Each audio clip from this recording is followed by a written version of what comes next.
నమస్కారం సార్. మాది మేలవా గ్రామం, బొల్లాపల్లి మండలం, పల్నాడు జిల్లా. నాకు తల్లిదండ్రులు ఇద్దరు చనిపోతే మా అమ్మమ్మ గారే సాకి సంతరించి పెళ్లి చేశారు. పెళ్లి చేసిన తర్వాత నా భర్త నన్ను పట్టించుకోకపోతే మా అమ్మమ్మ గారే నన్ను తీసుకొచ్చి ఆమె చూసుకుంటా నా బాగోగులన్నీ చూసింది. నీకు ఏ ఆధారం లేదు, భర్త ఆధారం లేదు, ఏ ఆధారం లేదు అని చెప్పేసి ఆమె పుట్టింటి నుంచి సంక్రమించిన ఆస్తిలో స్థలం ఇస్తే ఆ స్థలంలో ఇల్లు కట్టుకొని నా పేరు మీద రిజిస్ట్రేషన్ చేసింది సార్.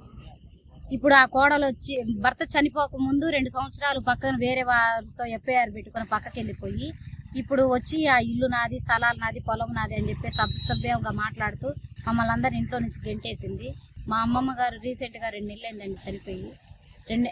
మా అమ్మమ్మ గారు ఉన్నప్పుడు ఎప్పుడు వచ్చి మాట్లాడలేదు. అమ్మమ్మ గారు 2 నెలలు అయింది చనిపోయి. ఇప్పుడు వచ్చి మొత్తం నాది అని చెప్పేసి మాట్లాడుతూ ఉన్నారు.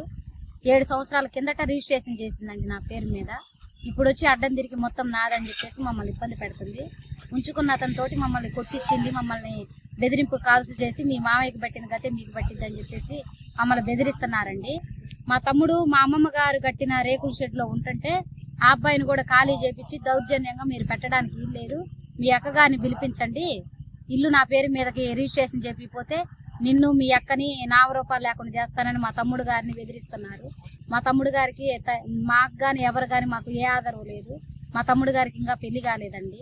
మా అక్కయ్య గారు చూడబోతేనేమో వాళ్ళను కూడా నాకు మాటలు మాట్లాడుతుండేసరికి వాళ్ళు ఎవరు రావట్లేదు. మీరే ఏదో ఒకటి మాకు న్యాయం చేసి మమ్మల్ని మాకు వాళ్ళ వల్ల ప్రాణహాని ఉందండి, మాకు ఏ ఇబ్బందులు రాకుండా మీరే మాకు కొంచెం ధైర్యంగా సపోర్ట్గా ఉండాలని మనస్ఫూర్తిగా కోరుతున్నాను. పోలీస్ స్టేషన్ దగ్గరికి 4-5 సార్లు వెళ్ళినా కానీ మమ్మల్ని పట్టించుకోలేదండి.